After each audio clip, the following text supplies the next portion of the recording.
राष्ट्रीय स्वयंसेवक संघ या कहें आरएसएस, वो संगठन जिसने 100 वर्ष दिए संघर्ष को, समर्पण को और अब सफलता की ओर। आरएसएस का शताब्दी वर्ष और ये वो संगठन जिसने समय के साथ कदम ताल की, लेकिन उसी कर्तव्यनिष्ठा के साथ, अनुशासन के साथ और उसी विचारधारा के साथ। आरएसएस के शताब्दी वर्ष के मौके पर हमारे साथ खास बातचीत के लिए संघ के अखिल भारतीय प्रचार प्रमुख सुनील अंबेकर जी मौजूद हैं। सर, आपका बहुत बहुत आभार और स्वागत है फर्स्ट इंडिया और भारत 24 पर। वैसे तो इस बातचीत का मैं बहुत समय से इंतजार कर रही थी, लेकिन मेरे ख्याल से इससे बेहतर मौका हो नहीं सकता था बातचीत का। संघ का रोड मैप क्या होगा, संघ का आने वाले समय में विजन क्या होगा, संघ का विस्तार कैसे होगा, एक्सपेंशन कैसे होगा, उस पर भी मैं बात करूंगी। लेकिन संघ में आपके सफर की शुरुआत कैसे, आपने कब सोचा कि संघ का हाथ थाम? नहीं, संघ में तो हम लोग बहुत बचपन में ही, मतलब बाल्यकाल में जुड़े और स्वाभाविक रूप से जुड़ गए, और फिर जो जुड़े वो बस जुड़ते ही चले गए। मतलब तो बहुत सामान्य रूप से हम जुड़ गए, सहज रूप से, और फिर लगातार समय के साथ बात समझ में आती गई और हर समय लगा कि बहुत अच्छा हुआ हम संघ से जुड़े, और मतलब ये लगा कि हम इसके माध्यम से बहुत अच्छा काम कर सकते हैं। और वो बात जैसे जैसे समय जा रहा है और ज्यादा समझ में आ रही है। समय की आपने बात की और समय के साथ कदमताल की, जैसे मैंने शुरुआत में भी कहा, पहले आरएसएस का जो विचारधारा जो चलती आ रही थी, अब आधुनिकता है, सोशल मीडिया पर का बहुत ज्यादा है क्योंकि युवा बहुत ज्यादा जुड़ रहे हैं आरएसएस से। लेकिन अब युवाओं को उतना पकड़कर रख पाना जो आरएसएस में आते हैं, किसी तरह का डिस्टर्बेंस नहीं हो, इंटरफेरेंस नहीं हो, इसको लेकर आरएसएस क्या उद्देश्य से काम कर रहा है और किस तरीके से उनको जोड़कर रखने के लिए संघ का क्या कार्य? देखिए, संघ से जो जिसका भी जुड़ाव होता है उसका महत्व का बिंदु रहता है देश के प्रति उसकी निष्ठा, प्रेम और समाज के प्रति आत्मीयता। तो ये सभी लोगों में उत्पन्न हो, इसके लिए जो वातावरण बना है आज, जिसके लिए संघ ने भी प्रयास किया था, और फिर संघ में जिस प्रकार से देश के महापुरुषों से, देश के इतिहास से, देश की प्रेरक घटनाओं से जो जुड़ते हैं लोग, और फिर समाज में जो जाके काम करते हैं, कभी सेवा का काम करते हैं, समाज की सहायता करने के लिए जाते हैं, समाज को समझते हैं, सबके साथ रहते हैं वो, तो उसके कारण स्वाभाविक रूप से एक उनके मन में एक भाव जागृत होता है कि ये काम जो मेरे मन में पहले से ही जो देशभक्ति है उसको व्यक्त करने का ये सबसे अच्छा तरीका है, व्यक्त करने का अच्छा तरीका है, इसलिए वो जुड़े रहते हैं। तो कि मुझे नहीं लगता कि युवाओं को कोई जबरदस्ती जोड़ के रख सकता है, तो स्वाभाविक रूप से वो संघ से फिर जुड़ते रहते हैं और यहाँ रम जाते हैं। उनसे जिनसे उनका ध्यान हटाना है वो अपने आप ही एक तरीके से यहाँ रम जाते हट जाता है। बिल्कुल।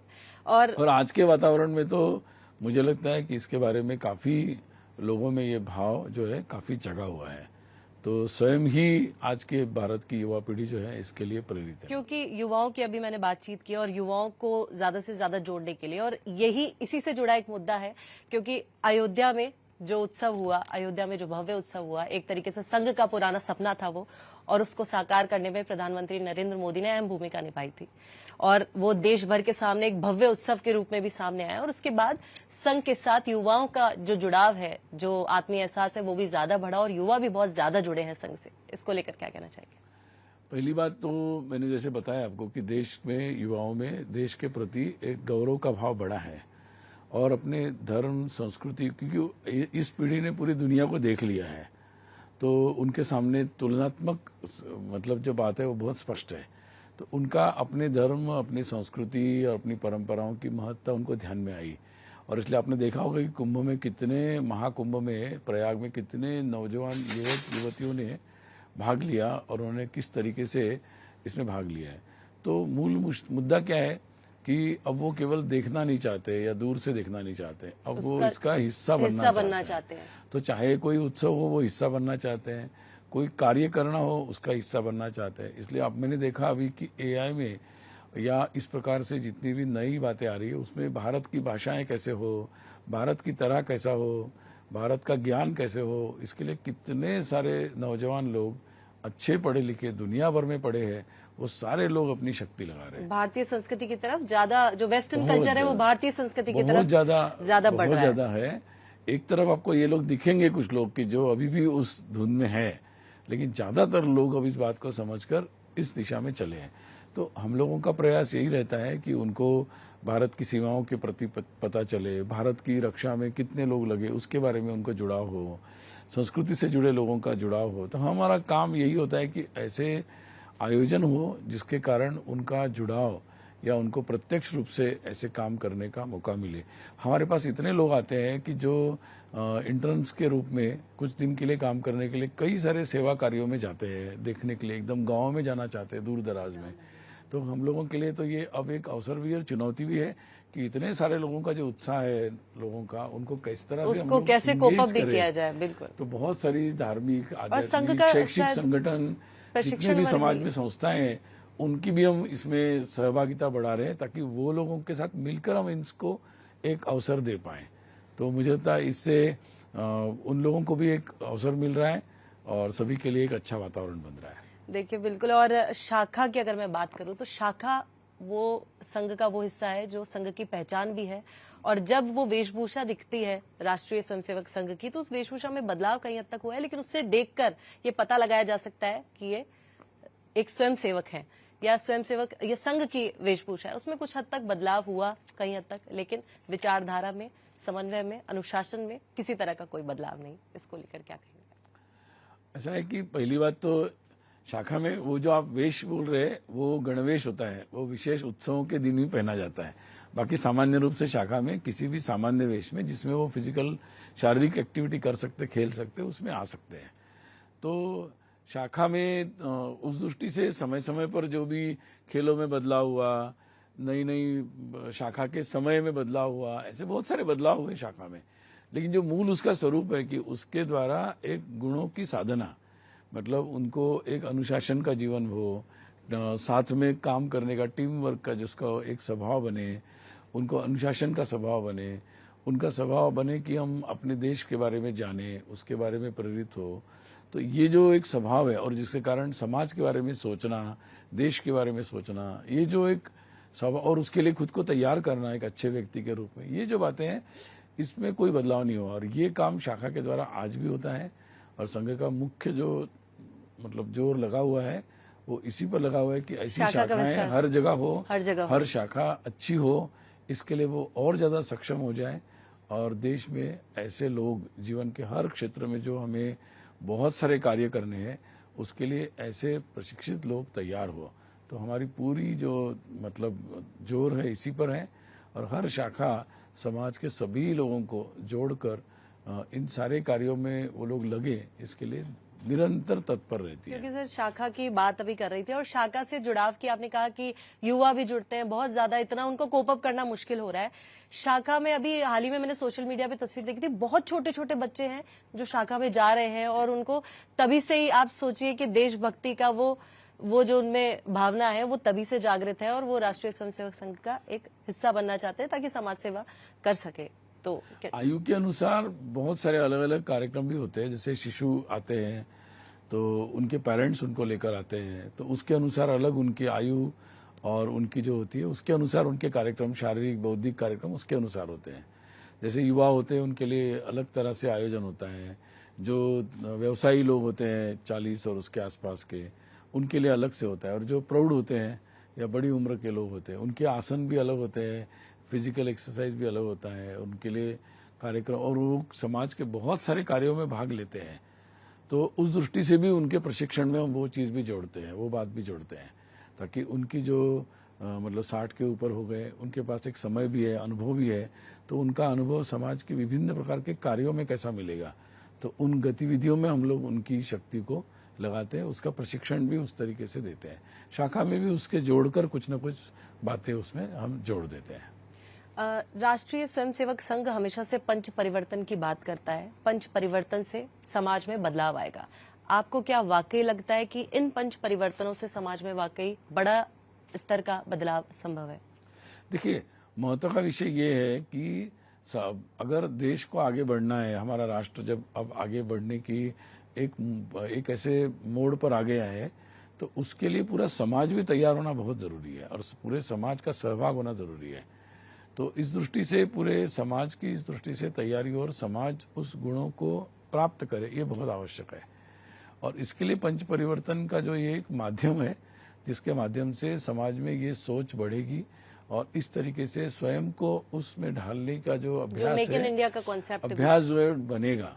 इसलिए क्योंकि हम अगर अपने हिंदू समाज में जो जाति जाति के नाम पर अस्पृश्यता, भेदभाव का जो एक बड़ी गलत एक मतलब बात बनी हुई है, आज भी कुछ कम ज्यादा प्रमाण में है, तो उसको हर परिवार को उसमें आगे आकर मतलब उसको समाप्त करना पड़ेगा। तो ये अभ्यास जो है पर्यावरण के लिए, अपने परिवार में अच्छा वातावरण बनाने के लिए, ये सब प्रयास किसी सरकार या संगठन से नहीं हो सकते, ये स्वयं लोगों को अपने परिवार में करने पड़ेंगे। तो उसी दृष्टि से ये बहुत महत्वपूर्ण कदम है और जिसमें पूरा समाज सहभागी होगा, तो स्वाभाविक रूप से फिर उसके आगे भी जो बहुत सारे मुद्दे आएंगे उसके लिए हर परिवार तैयार रहेगा। तो जो शेष जो बातें रहेगी, करणीय बातें आज और आगे, उसके लिए पूरा समाज तैयार होगा।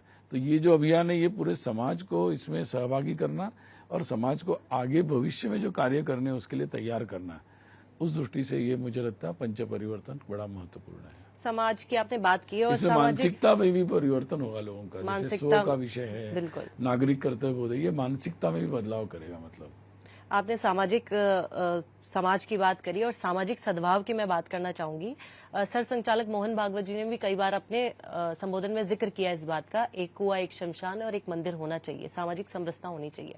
संघ के अंदर भी कई जाति संप्रदाय के लोग हैं, और लेकिन संघ इसको लेकर क्या संघ का दृष्टिकोण है, जो संघ सरसंघचालक मोहन भागवत भी कई बार अपने संबोधन में जिक्र कर चुके हैं। संघ में तो हम लोग पहले दिन से, मतलब स्वयं संस्थापक डॉक्टर हेडगेवार जी के समय से ही संघ में सारा हिंदू एक, इसी भाव से लगातार सारा काम चलता रहा और आज तक उसी प्रकार से संघ काम चल रहा है। इसलिए समय समय पर अपने जो संघ के सभी सरसंघचालक हो या बिल्कुल हमारे सामान्य शाखा के स्वयंसेवक हो, सभी लोगों ने इसके लिए प्रयास किया है। और ये एक ऐसी समस्या है हिंदू समाज की कि जिसको बिल्कुल अंदर से मिटाना पड़ेगा।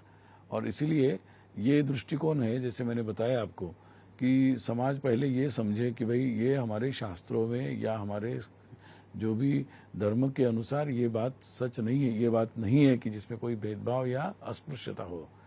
तो पहले तो इसका कोई आधार नहीं है। मतलब ये अपनी मनुष्य के स्वभाव के कारण उत्पन्न हुई एक कुरीति है। तो इसलिए उस तरीके से हमारे सामाजिक स्तर पर ही इसको समाप्त करना पड़ेगा और इसके लिए सभी की एक समझ बनना, फिर उसके लिए मन बनना और उसके लिए फिर सक्रिय हो जाना। तो मुझे लगता है कि समाज में बहुत सारे लोग अब धीरे धीरे इस बात को समझने लगे हैं और हम जितने भी स्थानीय स्तर के हर समाज में जो लोग हैं उनके साथ हम लोग संपर्क भी कर रहे हैं, हमारे स्वयंसेवक, और उनको एक साथ वो बैठकें भी कर रहे हैं, जिसके माध्यम से इसका समाधान उनके स्तर पर ही कैसा हो, समाज के द्वारा इसका प्रयास चल रहा है। संपर्क की बात आपने की और संघ का जो आने वाले समय का लक्ष्य है वो घर घर जाकर अभियान भी उसमें शामिल है, और जो अयोध्या के समय पर भी किया था उससे ज्यादा लोग भी जुड़े थे, और संघ की जो भूमिका रही है, संघ की जो विचारधारा है उसको ग्राउंड लेवल पे किस तरीके से उतारा जाए। इसके साथ ही एक और सवाल मेरा है कि हाल ही में संघ शताब्दी वर्ष जब जो उत्सव चल ही रहा है, हाल ही में जो संघ की ओर से डाक टिकट और सिक्का जारी किया गया शताब्दी वर्ष के मौके पर, प्रधानमंत्री नरेंद्र मोदी खुद वहां पर मौजूद थे, उन्होंने अपने हाथों से जारी किया। हालांकि संस्कृति मंत्रालय का कार्यक्रम था और ऐसा प्रोटोकॉल माना जाता है कि जो सरसंघचालक है मोहन भागवत, वो किसी भी सरकारी समारोह में कभी शिरकत करते नहीं है, लेकिन उनकी गैर मौजूदगी कहीं ना कहीं किसी भी तरीके से चर्चा का विषय रही, तो उसको लेकर क्या कहना चाहेंगे? नहीं, मुझे लगता है ये शासन का कार्यक्रम था और भारत सरकार जिस तरीके से और भी कई विषयों में शताब्दी समारोह मनाती रहती है, तो राष्ट्रीय स्वयंसेवक संघ का भी शताब्दी समारोह के निमित्त उन्होंने अपनी तरफ से सिक्के और डाक टिकट को जारी किया और स्वाभाविक रूप से उन्होंने कार्यक्रम में संघ के सरकार्यवाह श्रीमान दत्तात्रेय उज्ज्वले जी को आमंत्रित किया। हमने वो आमंत्रण स्वीकार किया और उसके के अंतर्गत वो वहाँ उपस्थित रहे। तो विषय बहुत ही सरल है, सादा है और मुझे लगता है कि बिल्कुल समझने योग्य है। प्रधानमंत्री नरेंद्र मोदी जी की अभी मैं बात कर रही थी, उनका जिक्र भी किया, तो नरेंद्र मोदी जी ने अपना जो स्वयंसेवक के रूप में शुरुआत करी और उसके बाद आज प्रधानमंत्री हैं, देश के प्रधान सेवक के रूप में कह सकती हूँ मैं, प्रधान सेवक के रूप में अपनी भूमिका निभा रहे हैं। 2014 से लेकर उनके कार्यकाल की अगर मैं बात करूं या तब के भारत में और अब के भारत में अगर मैं अंतर पूछना चाहूँ आपसे, तो क्या कहना चाहेंगे? नहीं, मुझे लगता है कि जहाँ भी मतलब संघ के स्वयंसेवक समाज जीवन में जाते हैं, वो चाहे केंद्र में हो चाहे राज्य में हो, तो वो लोग निश्चित रूप से ये प्रयास करते हैं कि राष्ट्र सर्वप्रथम है और समाज के अंतिम व्यक्ति, जिसको दीनदयाल जी उपाध्याय अंत्योदय कहते थे, तो अंतिम व्यक्ति तक जो सुविधा है या जो भी उनके लिए आवश्यक बातें वो वहाँ तक पहुँचे। तो इसके लिए सब लोग प्रयास करते हैं, और जब ये प्रयास और सातत्य से होता है, तेजी से होता है, गहराई से होता है, अंतर्मन से होता है, तो उसका प्रभाव आता है। तो मुझे लगता है कि निश्चित रूप से पिछले वर्षों में इसी पद्धति से कार्य हुआ है, और उस कारण से उसके प्रभाव और परिणाम भी हम लोग समाज में देख सकते हैं, और वो अच्छा है। एक चीज और, प्रधानमंत्री नरेंद्र मोदी जी ने अभी हाल ही में कई जगह इंटरव्यू या ये कह सकते हैं कि कई जगह बातचीत में भी इस बात का जिक्र किया है कि संघ के साथ उनके रिश्ते कैसे हैं या संघ से उनका जुड़ाव कैसा है। उन्होंने कई लेख भी सोशल मीडिया पर भी हमने देखे। तो संघ के साथ उनके किस तरीके के रिश्ते हैं, कैसे, क्या कहना चाहेंगे इस पर? मुझे लगता है उसको तो आज अभी सारा देश ही जानता है कि वो किस तरीके से बचपन से अपने बाल्यकाल से स्वयंसेवक बने, और फिर उन्होंने किस तरीके से संघ से जुड़कर काम किया। वो बहुत वर्षों तक संघ के प्रचारक के रूप में उन्होंने अलग अलग दायित्वों को भी कैसे संभाला। तो बहुत सारी मतलब उनका जुड़ाव जो है वो तो गहरा है, हम सभी जानते हैं। और संघ की मतलब व्यवस्था से वो राजनीतिक क्षेत्र में गए थे, और फिर उस क्षेत्र में जाने के बाद उन्होंने अपनी तरीके से लगातार वो जुटे रहे, और आज देश के प्रधानमंत्री हैं। आरएसएस को मुस्लिम विरोधी संगठन मान लिया जाता है, लेकिन जबकि ऐसा है नहीं, और ना कभी सरसंघचालक मोहन भागवत जी ने अपने संबोधन में इस बात का कहीं जिक्र नहीं किया है कि आरएसएस मुस्लिम विरोधी है। हिंदुत्व को लेकर हमेशा से बात रखी है अपनी। तो इसे लेकर क्या एक्चुअल टेक है आरएसएस का, क्योंकि ये डिल्यूजन रहता है। मुझे लगता है कि संघ, जहां तक संघ है, संघ तो पूरी तरह मतलब समस्त इस देश के जो लोग हैं उनको एक तरीके से एक ही मानता है, और उसी दृष्टि से संघ का दृष्टिकोण है। तो स्वाभाविक रूप से जो स्वयं को इस देश की धर्म संस्कृति से, इस देश की मातृभूमि से जोड़ते हैं और स्वयं को हिंदू कहते हैं, उनका संगठन प्रारंभ हुआ। संघ ने हमेशा, क्योंकि हिंदू का मूल है कि भाई वो अन्य किसी भी तरीके की पूजा पद्धति को अलग नहीं मानता, उसको भी वो सम्मान से देखता है और उसको सत्य मानता है। मूल है मतलब हिंदू की बात, ये रामकृष्ण परमहंस से लेकर सब लोगों ने कहा है। और अब रही दूसरी बात कि अगर ये कुछ लोग भूल गए हैं कि, और जिसके कारण देश में अगर कोई गलत बात होती है, उसके देश की एकता, अखंडता, देश की सुरक्षा, तो इसके संदर्भ में कोई भी बात आती है और कोई इस आधार पर कि हमने अपना पंथ बदल दिया, तो कोई अगर इस तरह से आतंक की कार्रवाई होती है, कोई अलगाव की कोई बात करता है, तो उन लोगों के विरोध में निश्चित रूप से, क्योंकि देश की एकता अखंडता की बात है, उसके बारे में निश्चित उस बातों का संघ जरूर विरोध करता है। और मुझे नहीं लगता है कि उन लोगों को मतलब देश में बहुत ज्यादा समर्थन है लोगों का, और मुझे लगता है कि पूरा देश ही इस बारे में सहमत है कि भाई देश की एकता अखंडता महत्वपूर्ण है। देश में पुनः कभी भी विभाजन स्वीकार नहीं किया जा सकता। कभी भी देश की समस्याओं का समाधान हिंसा से, अलगाव से संभव नहीं है। तो मुझे लगता है जो संघ कह रहा है कोई अलग बात नहीं है, सभी लोग उससे सहमत है। बस कुछ लोग जिनके कोई वेस्टेड इंटरेस्ट होते हैं या कोई गलत हित संबंध होते हैं, वो अपने इरादों के कारण राजनीतिक तौर पर या अलग तरीके से इन बातों में बहस चलाते हैं। बाकी मुझे लगता है देश का आम जन की जो बात है उनके मन की, वही संघ बोलता है और कोई नई बात नहीं बोलता है। इसलिए संघ को किसी का विरोध करने की कोई बात ही नहीं है, वो हिंदू के तत्वों में भी नहीं है। क्योंकि संघ हमेशा से देश के वर्तमान स्थिति या वर्तमान मुद्दों को लेकर हमेशा से मुखर भी रहता है, और उसको किस तरीके से उसका हल निकाला जाए इस पर भी हमेशा से चर्चाएं करता रहता है। और पहलगाम में जिस तरीके का आतंकी हमला हुआ, उसके बाद ऑपरेशन सिंदूर, प्रधानमंत्री नरेंद्र मोदी ने महिलाओं को उनका सम्मान भी दिलाया वापस, और विश्व पटल पर भारत की एक सराहना भी हुई, भारत की पहचान भी अलग सामने आई। इसको लेकर क्या कहना चाहेंगे? नहीं, निश्चित रूप से जैसे जैसे समय आगे जा रहा है, तो ये बात तो कोई भी देश चाहेगा, देशवासी चाहते हैं कि हमारा देश मजबूत हो, और हमारे देश में, क्योंकि हमारे देश ने तो बहुत सारे आक्रमण, आतंक देख लिया है इतने वर्षों में, और इसलिए अब पुनः उस प्रकार की कोई भी पीड़ा या कोई भी ऐसी समस्या देश में कोई भी देशवासी नहीं चाहता है। और इसलिए मुझे लगता है कि ये जो एक मतलब प्रखरता से जो भी आतंक की कार्रवाई हो, अपने देश में कोई आतंकवाद कर रहा है, देश के बाहर से कर रहा हूं, तो उसका करारा जवाब देना ही चाहिए। लेकिन करारा जवाब देने के लिए जो देश की हमारी सैनिकी शक्ति को मजबूत होना, आजकल सैनिकी शक्ति में तंत्र ज्ञान जो है, तकनीकी जो बहुत महत्वपूर्ण है, और उसमें भी फिर अपने भरोसे अपनी तकनीकी, तो वो भी बहुत महत्वपूर्ण बात है। तो मुझे लगता है कि उस दिशा से जो कदम उठाए गए हैं, और जिस कारण से देश में जहां आए दिन कभी ब्लास्ट होते थे, कभी हमले होते थे, तब से अब तक तो काफी ये बातें काफी हद तक रुकी है। और ऐसे जो भी तत्व थे, या तो वो जेल में हैं, या उन संगठनों पर पाबंदी आई है, प्रतिबंध आया है। और देश में ऐसे बहुत सारे क्षेत्र है जहां लोग, हमारे नौजवान जो मार्ग से भटक गए थे, वो लोग इसको समझकर फिर से शांति और लोकतांत्रिक मार्ग में आ रहे हैं, और इसलिए देश के अधिकतम हिस्सों में शांति भी होती जा रही है। अब आजकल छत्तीसगढ़ में भी जो बात चल कई रही जगह हिंसा के है, क्षेत्र उसमें एक तरफ जो लोग नहीं मान रहे उनके ऊपर कार्रवाई भी हो रही, लेकिन बहुत सारे लोग जो जबरदस्ती उसमें फंस गए थे, वो लोग अब मुख्य लोकतंत्र की धारा में शांतिपूर्ण समाधान के लिए सामने भी आ रहे हैं।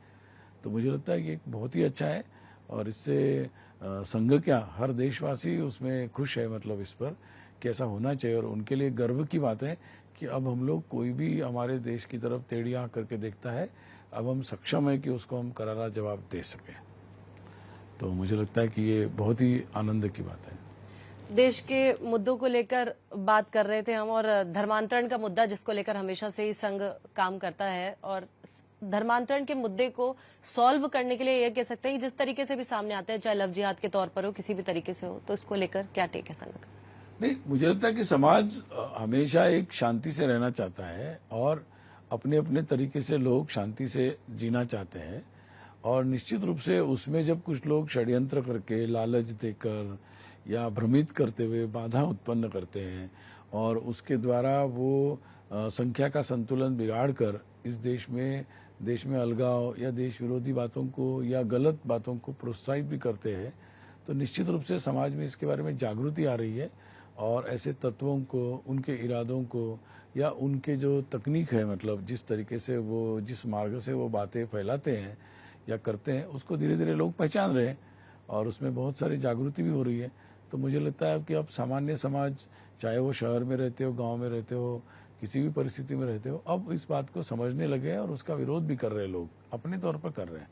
और मुझे लगता है कि उसका अब हमारे देश के मीडिया में, हमारे न्यायालयों में, हमारे न्याय की व्यवस्था में, हमारे प्रशासन, पुलिस प्रशासन, राजनीति में भी इसकी समझ जो है, इसकी समझ बढ़ रही है, और मुझे लगता है उसके सकारात्मक परिणाम भी आएंगे आने वाले समय में। लेकिन निश्चित रूप से ये देश की एकता, अखंडता के लिए भी बहुत महत्वपूर्ण विषय है, और हमारे जैसा जो शांति से चलने वाला धर्मप्रिय ऐसा देश है, उसमें इस बात को किसी भी तरीके से सहन नहीं किया जा सकता, और समाज भी इस दृष्टि से अपना पहल कर रहा है। ये बहुत अच्छी बात है।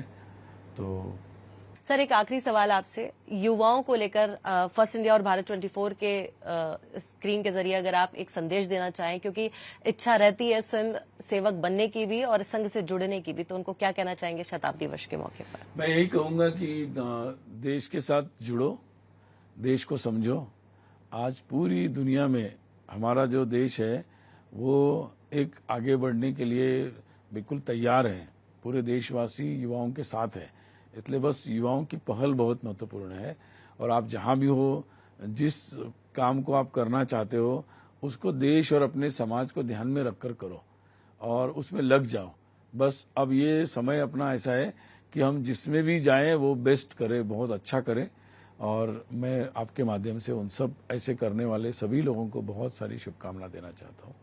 नमस्ते सर, आपका बहुत बहुत शुक्रिया हमारे साथ जुड़ने के लिए। और कह सकते हैं कि शून्य से शुरुआत हुई, और आज 100 वर्षों में जिस तरीके के मुद्दों को संघ ने आगे रखा है, और संघ के अगर स्वयं सेवकों की बात करें, ग्राउंड जीरो पर भी जिस तरीके से कार्य किया है, और एक ही विचारधारा के साथ कि भारत को विश्व पटल पर सर्वोपरि बनाना है, और इसी उद्देश्य के साथ संघ लगातार 100 वर्षों में भी आगे बढ़ता आ रहा है और आगे भी बढ़ता चला जाएगा।